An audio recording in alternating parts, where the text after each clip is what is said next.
अपने हाथों को उठाओ। Thank you Jesus.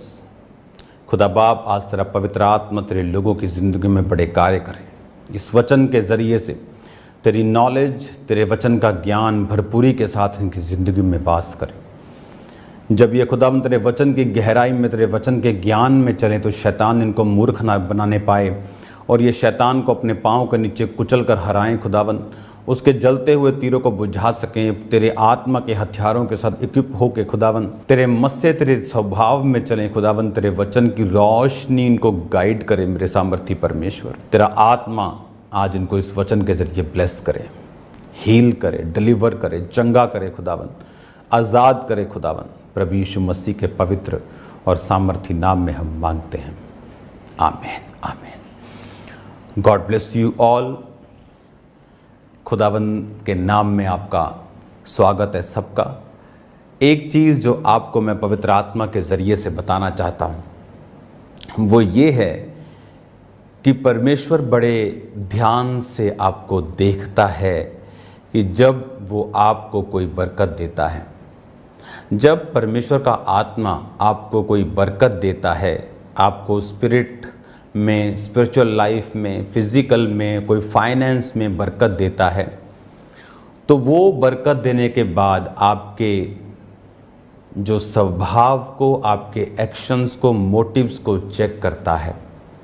कई बार लोग जब परमेश्वर में चलते हैं और परमेश्वर उनकी आत्मिक उन्नति करता है या उनको बरकत देता है, उन्हें लगता है कि वो नेचुरली इसमें बढ़ रहे हैं, लेकिन फिर परमेश्वर उस बरकत को जब उनकी लाइफ में कम कर देता है, उनको मालूम होता है कि नहीं, वो परमेश्वर की ओर से थी और फिर से वो प्रभु को पुकारते हैं और बरकत को पाते हैं। आज यही वचन हम परमेश्वर के इस बुक से सुनेंगे, खुदावंद के पवित्र कलाम में से आज हम उन वचनों को सुनेंगे। तो किस लिए हम बुलाए गए हैं? जिस तरह मैंने आपको पिछली टीचिंग्स में बताया था कि परमेश्वर ने जगत के निर्बलों को, तुच्छों को, जो हैं ही नहीं, जो व्यर्थ हैं, उन्हें चुन लिया कि जो अपने आप को कुछ समझते हैं, मजबूत हैं, बलवान हैं, अमीर हैं, उन्हें लज्जित करने के लिए। तो ये परमेश्वर का जो है प्लान है आपकी लाइफ में। गिनती की पुस्तक 9 उसकी 15 आयत में हम पढ़ेंगे। ये परमेश्वर का प्लान है आपकी लाइफ में कि परमेश्वर ने आपको चुना है किस काम के लिए? आपकी ज़िंदगी में आपको ब्लेस करके, आपको खड़ा करके, स्ट्रॉन्ग करके, मजबूत करके। क्योंकि परमेश्वर अपनी ग्लोरी को, अपने आप को, अपनी उपस्थिति को दिखाना चाहता है। वो ये दिखाना चाहता है कि वो जीवित परमेश्वर है। वो ये चाहता है कि वो आपको इस्तेमाल करे, वो आपको यूज़ करे। बाइबल कहती है इज़राइलियों को परमेश्वर ने चुना ताकि सब लोग इज़राइलियों को देख के ये समझें कि हाँ, हमें जीवित परमेश्वर की ओर मुड़ना है। इज़राइलियों की लाइफ में परमेश्वर इस रीति के साथ काम करता था, तो उसने आपको भी इसी रीति के साथ काम करने के लिए चुना है। उसने आपको भी इसी रीति के साथ ब्लेस होने के लिए चुना है। अब गिनती 9 उसकी 15 आयत में लिखा, जिस दिन निवास जो साक्षी का तंबू भी कहलाता है खड़ा किया गया, उस दिन बादल उस पर छा गया और संध्या को वो निवास पर आग सा दिखाई दिया और भोर तक दिखाई देता रहा। ये कौन सा साक्षी का तंबू था? ये वही परमेश्वर का पहला भवन जो तंबू में था, मैं उसकी बात कर रहा हूँ, जो परमेश्वर ने मूसा को कहा था और मूसा को सारा डिज़ाइन समझाया था कि वो तंबू किस रीति का होगा। और तंबू ये मत सोच रहे जो हम लगाते हैं, तंबू 4 बांस खड़ा किया, ये वो तंबू नहीं था। ये स्ट्रॉन्ग था, जिस तरह घर बनाए जाते उस तरह का स्ट्रॉन्ग एक निवास स्थान था, लेकिन तंबू का बना हुआ। अगर आप पुराने टाइम में स्टडी करेंगे तो राजाओं के भी तंबू लगते थे। इसका मतलब ये नहीं वो तंबू आज वाले जो बम्बुओं के साथ तंबू लगता है, वो नहीं। वो तंबू वाकई में आलीशान घर की तरह होते थे। और ये तंबू भी सोने और चांदियों से और परमेश्वर की उपस्थिति से ये भरा हुआ तंबू था। तो परमेश्वर ने मूसा को दिखाया कि किस तरह से तूने तंबू बनाना है, पवित्र स्थान बनाना है, परम पवित्र स्थान बनाना है, बाहर का आउटर कोर्ट बनाना है, पीतल की होदी रखनी है जहाँ पर हाथ मुंह धोकर लोग आगे अंदर आया करेंगे। वो सारी चीज़ें परमेश्वर ने उसको सिखाई और बनाई। और बाइबल कहती जिस दिन वो खड़ा किया गया, परमेश्वर का जो बादल था उस पर छा गया और रात को वो बादल में से आग दिखाई देती थी।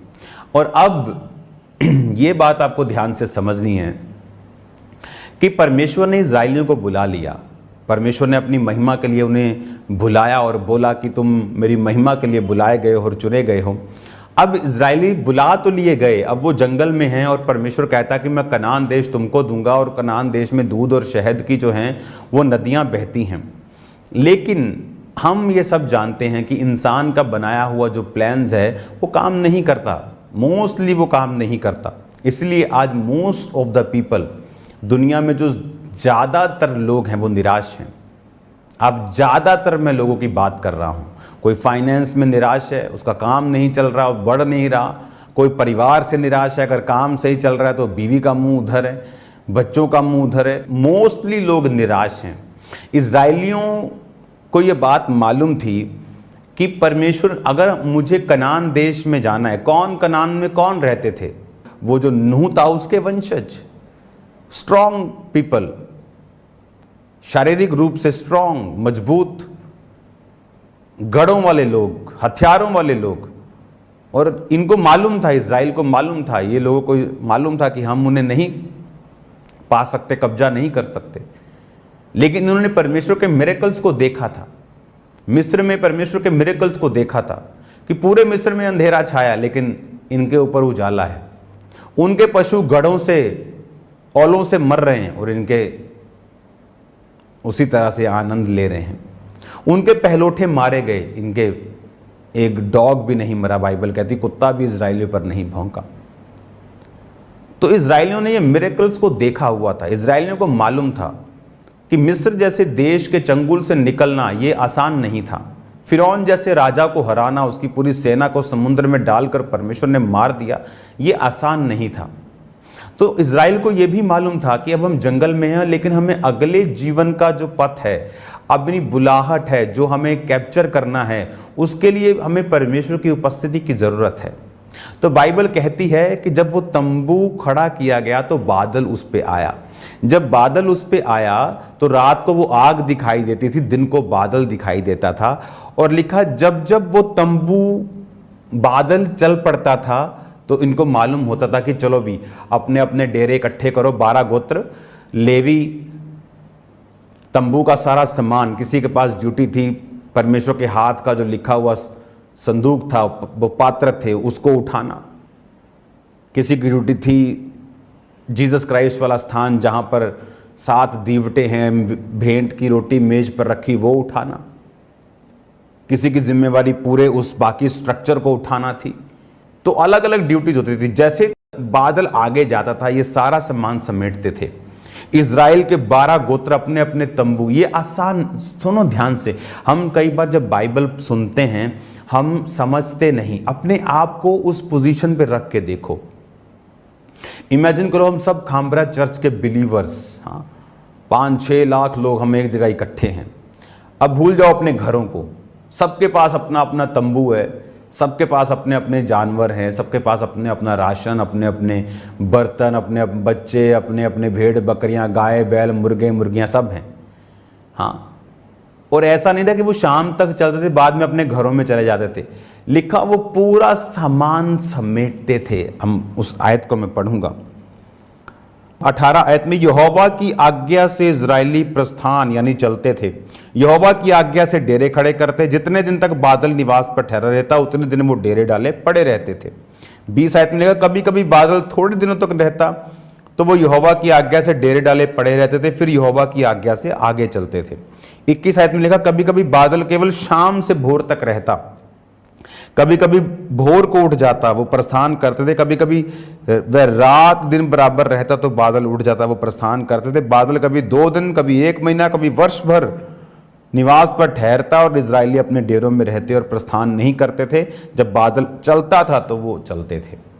इमेजिन करो कि आप आज यहां पर पहुंचे हो। हाँ, आप बोलते हो कि ओ सुबह खामरा चर्च गए थे, शाम को घर पहुंचे थक गए बसों में आप एक दिन में थक गए। इमेजिन करो वो रोज बादल चलता था तो लेवियों को मालूम था, चलो भी तंबू का सारा सामान, इतना पवित्र सामान, कितने प्यार से संभाल कर, कितने कंट्रोल में, कपड़ों में लपेट कर पवित्र चीज़ों को कंधों पे उठा के चलते थे। तंबू के सामान के लिए गाड़ियां थी उनके पास, जो बाकी तंबू का सामान था वो गाड़ियों पे नहीं रख सकते थे। जो पवित्र जो चीज़ें थी वो कंधों पे उठानी थी, और जो बाकी तंबू का पर्दे, तंबू की बाकी चीज़ें, स्ट्रक्चर, कुर्सियां, वो उनको गाड़ियों पर रख कर लेके चलना था। तो हर एक को ड्यूटी दी गई थी। बाकी गोत्र, जो 12 गोत्र थे, 6 लाख युद्ध करने वाले उनमें पुरुष थे, इसका मतलब वो 20 लाख से भी ज़्यादा लोग थे। लेडीज थी, टीनेजर थे, बुजुर्ग थे, सब लोग थे। इमेजिन करो 20 लाख लोग देख रहे हैं, तंबू निकल गया आगे, वो जो बादल है वो आगे जा रहा है, पूरा घर लेके चलना है उनको बर्तन पैक करने हैं, उनको राशन पैक करना है, तंबू पैक करना है, छोटे बच्चे, बड़े बच्चे, बुजुर्ग, कपड़े, गाय, बैल, भैंसे सब लेना है और फिर चलना है। बादल रुका, वो रुके, तंबू खड़े किए, शाम को बादल फिर चल पड़ा है। अब फिर सामान पैक करें सारा। क्या सिखा रहा था परमेश्वर उनको कि आत्मिकता की जो राह है वो आसान नहीं है। जब हम स्पिरिट को फॉलो करते हैं और गॉड्स प्रेजेंस को फॉलो करते हैं, that's not a easy thing. उसमें एफर्ट लगता है, उसमें फ्रस्ट्रेशन लग सकती है, उसमें मुश्किल लग सकता है, नॉनसेंस भी लग सकती है कि ये क्या बात है प्रभु, छोटे छोटे हमारे बच्चे हैं, शाम को तू आया, सुबह को तू फिर चल पड़ा, लिखा भोर को 4 बजे तड़के कि बादल देखा, बादल चल पड़ा, ओए बादल चल पड़ा, बादल चल पड़ा, चलो चलो उठो उठो, बच्चों को उठा रहे हैं, जानवरों को जहाँ जहाँ से बांधा हुआ इकट्ठा कर रहे हैं, बर्तन पैक कर रहे हैं, राशन पैक कर रहे हैं, तंबू पैक कर रहे हैं, लेवी अपना काम कर रहे हैं, गोत्र अपना काम कर रहे हैं, और पूरा 20 लाख 21-25 लाख का कुनबा, पूरा वो ताम झाम लेकर पूरे का पूरा देश जो है वो चल रहा है। कुछ देशों की जनसंख्या है ये, फुल देश की, और पूरा देश उस बादल के पीछे है। हालेलुया। तो आप इमेजिन करो, आज इजरायलियों की पॉपुलेशन 70 लाख के करीब होगी आई थिंक। न्यूजीलैंड की पॉपुलेशन 55 लाख होगी आई थिंक, और ये भी 25 लाख 20-25 लाख लोग थे।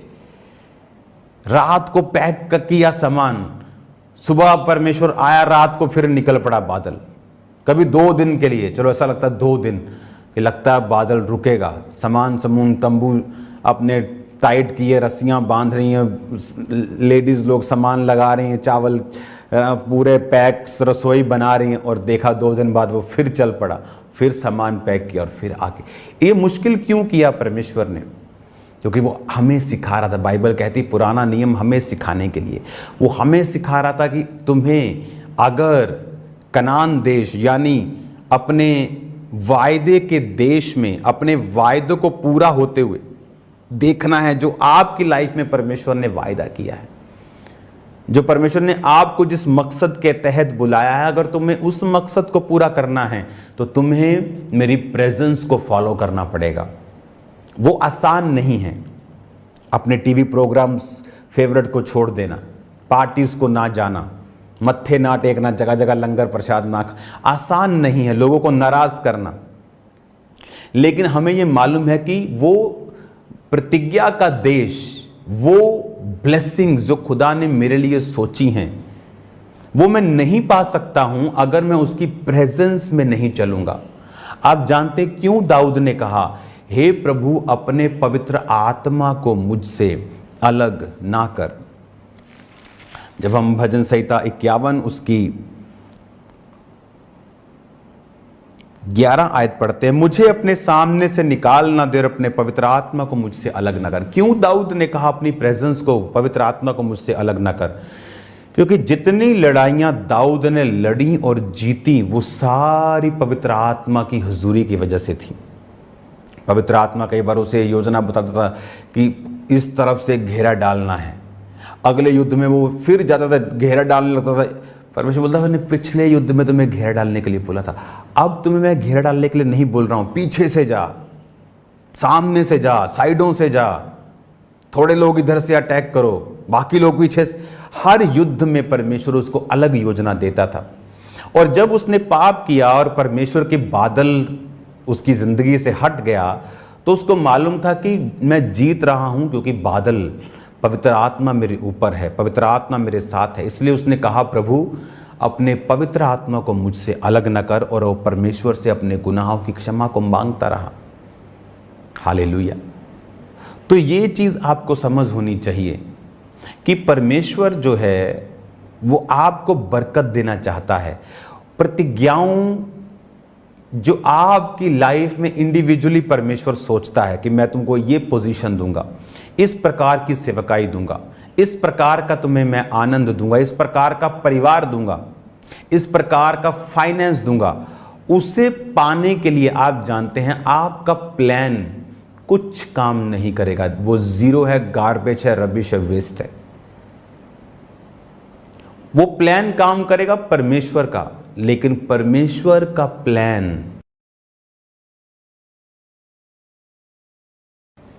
ऑस्ट्रेलिया में हम एक जगह घूमने गए थे, जंगली एरिया, तो हम एक जंगल के अंदर चले गए। तो जब आप जंगल के अंदर जाते हैं, मैं आपको एक्सपीरियंस बताता हूं। कई बार जो आपको लगता है कि एक आप जा रहे हैं और आपको लगता है कि आप इधर से आए हैं और आप ऐसे जा रहे हैं और आपको मालूम है कि एग्जिट करना है, बाहर निकलना है, तो पीछे बहुत दूर है। आपको लगता है कि मैं इधर से आया हूं और ऐसे जंगल में हूं, तो इधर जाऊंगा तो ऑटोमेटिकली एग्जिट आ जाएगा, तो हम इधर को चल पड़े। और खुदा तो अपने लोगों के साथ होता है, तो आगे हम थोड़ा सा ही चले थे तो पूरा जंगल है, शाम का रात होने वाली है और 2 लोग उधर से आ रहे हैं। एक बंदा नहीं दिखा हमें इतने घंटों में, और जब हम जैसे ही भटके तो 2 बंदे आ रहे साहब।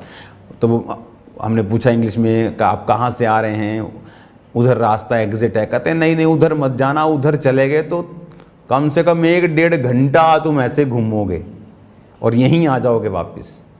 तो हमें मालूम था परमेश्वर हमारे साथ हैं, तो हम उधर से वापस चले गए लंबे रास्ते से जहाँ से हम निकले थे। तो जब तुम जंगल में जाते हो ना, जो रास्ता तुम्हें श्योर लगता है कई बार कि यही होगा, वो सबसे ज़्यादा भटकाने वाला रास्ता होता है। और यही इंसान की लाइफ है।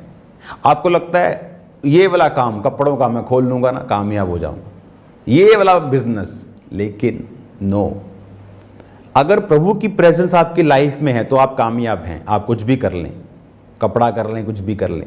लेकिन अगर परमेश्वर की प्रेजेंस जब एक व्यक्ति की लाइफ में नहीं होती, वो अनश्योर है, कामयाब होगा नहीं होगा, कितने दिन तक रहेगा, और कौन कौन सी दिक्कतों के साथ वो होगा, ये हम नहीं जानते। उसी तरह से अगर मुझे ये मालूम है कि प्रभु ने मुझे एक बड़े मकसद के लिए और ऐसी ब्लेसिंग देने के लिए चुना है कि ब्लेसिंग वाले भी अपने आप को शर्मिंदगी महसूस करेंगे, तो आपको ये याद रखना है कि रास्ता परमेश्वर बताएगा। आपका सोचा हुआ श्योर रास्ता गलत हो सकता है और भटकाने वाला हो सकता है, इसलिए कि आप परमेश्वर के बताए हुए रास्तों पर चल पाएं, आपको परमेश्वर की प्रेजेंस के ऊपर निर्भर रहना है। हालेलुया। एक दिन मैं खुदावन से बात कर रहा था, परमेश्वर मुझे गाइड कर, मैं इस मिनिस्ट्री को आगे किस तरह से लेके जाऊं। आप जो आज देख रहे हैं ना कि स्क्रीन पर लाखों लोग बैठकर सुनते हैं, पास्टर्स हैरान होते हैं, विरोध करते हैं, स्क्रीन पर कैसे हो सकता है। अरे भाई, पौलुस होता तो कहाँ होता, आज पौलुस प्रीच कर रहा होता और सारिया कुरंथिया, सारा रोमियो उसे स्क्रीन पर देख रहा होता। दैट्स द बेस्ट वे कि अगर आप डायरेक्ट अपने लोगों से बात कर सकते हैं और इस गहराई का वचन दे सकते हैं, तो क्यों नहीं? और कलीसिया का मकसद क्या है? क्या हम उन्हें बाबाओं की तरह मिल मिल कर हाथ रखकर उन्हें उस तरह का बनाना चाहते हैं, या हम उन्हें वचन देकर परमेश्वर के साथ उनका मेल मिलाप करवाकर उन्हें स्ट्रॉन्ग करना चाहते हैं? हालेलुया। अगर आप सुन सकते हैं खुदा क्या कह रहा है, आप ले सकते हैं सब कुछ जो परमेश्वर आपको देना चाहता है। तो मैं प्रेयर कर रहा था, परमेश्वर मुझे गाइड कर, मुझे गाइड कर, मुझे गाइड कर, मेरी अगुवाई कर परमेश्वर। और मैं एक जगह पहुंचा, मैंने कहा मैं बाहर जाकर प्रेयर करूंगा, अपने घर से बाहर जाकर। और मैं एक जंगली स्थान पे था, पहाड़ों की साइड पे, हिमाचल वाली साइड पे, और खड्ड के नीचे मैं चला गया। से खड्डें होती वहाँ पे, यहाँ जानवर सब होते हैं। वो खड्ड के नीचे मैं गया और मैं वहाँ पर बैठकर प्रेयर करने लगा, परमेश्वर मेरी अगुवाई कर। अब मैं अलग दुनिया से अलग होके यहाँ आया हूँ, कोई फ़ोन नहीं, कोई टावर नहीं चलता, कुछ नहीं, मेरी अगुवाई कर। और वहाँ पर परमेश्वर ने मेरी अगुवाई की थी और विज़न दिया था कि तू एक जगह बैठा करेगा और लोग तुझे स्क्रीन्स पर देखा करेंगे। हालेलुया। और इमेजिन करो, जो अपोस्टलिक सेवकाई प्रभु ने मुझे दी और लोग आज उसे फॉलो कर रहे हैं। और वो कहाँ का विज़न था? वो एक विज़न था जो परमेश्वर ने मुझे दिया था। सो ऐसी बहुत सी चीज़ें हैं जो खुदा आपको देना चाहता है, लेकिन वो मिलेंगी कैसे? जब आप उसकी प्रेजेंस के नीचे रहेंगे। खुदावंद धीरे धीरे वो आप पर जाहिर करेगा, एकदम से नहीं, उसे सालों लग सकते हैं। लेकिन जब आप उस पोजीशन पे पहुंच चुके होंगे, आप देखेंगे कि आप अलग हैं, आप ब्लेस्ड हैं, मोर देन ब्लेस्ड हैं, बियॉन्ड कंपटीशन हैं। आपको समझ आएगा।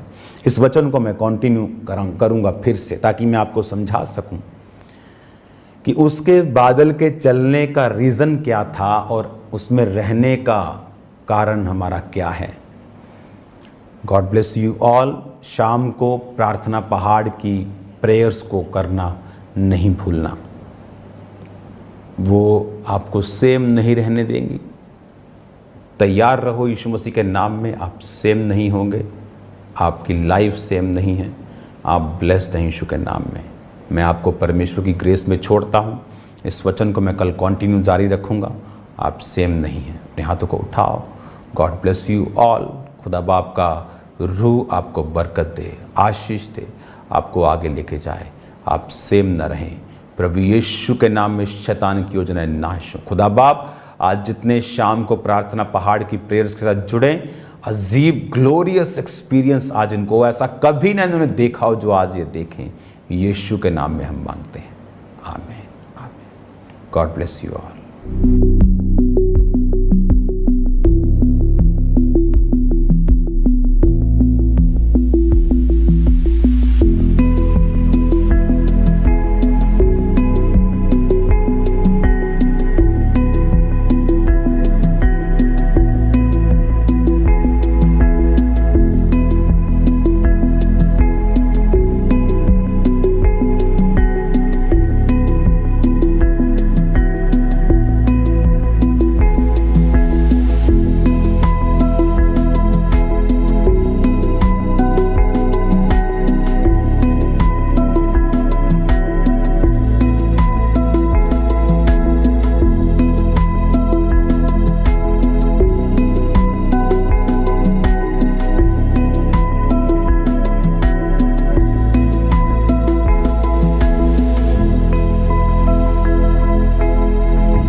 जिस तरह से अभी आपने परमेश्वर के वचन में से गहरे भेदों